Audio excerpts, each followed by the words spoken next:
নারীদের সম্পর্কে একটা গুরুত্বপূর্ণ তথ্য কি জানেন? যে আপনি তাকে যা বলবেন সে আস্তে আস্তে তাই হতে থাকবে। কি বিশ্বাস হচ্ছে না? এই যেমন ধরেন আপনি তাকে বললেন যে তুমি দেখতে কিন্তু ভারী মিষ্টি, তখন সে পরিপাটি হয়ে নিজেকে আরো গুছিয়ে রাখা শুরু করবে। আপনি যদি তাকে ভালো বলেন সে আরো ভালো হতে থাকবে।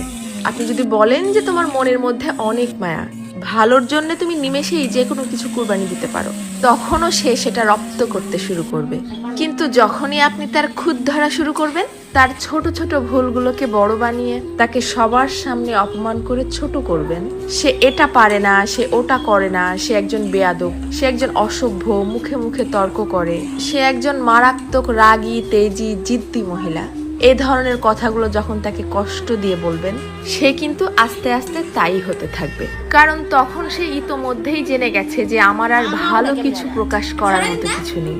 সবার সামনে যেহেতু আমি খারাপ হয়েই গেছি, তো আরো খারাপ হয়ে যাই, তখন আর সে কোনোভাবেই কারোর সামনে নিজেকে সঠিক প্রমাণ করার প্রয়োজনীয়তা অনুভব করবে না। সে ধরেই নিবে যে কেউ আমাকে ভালো বললে ভালো, আর না বললে আরো ভালো। কে বুঝলো বা বুঝলো না এটা নিয়ে আর মাথায় ঘামাবে না।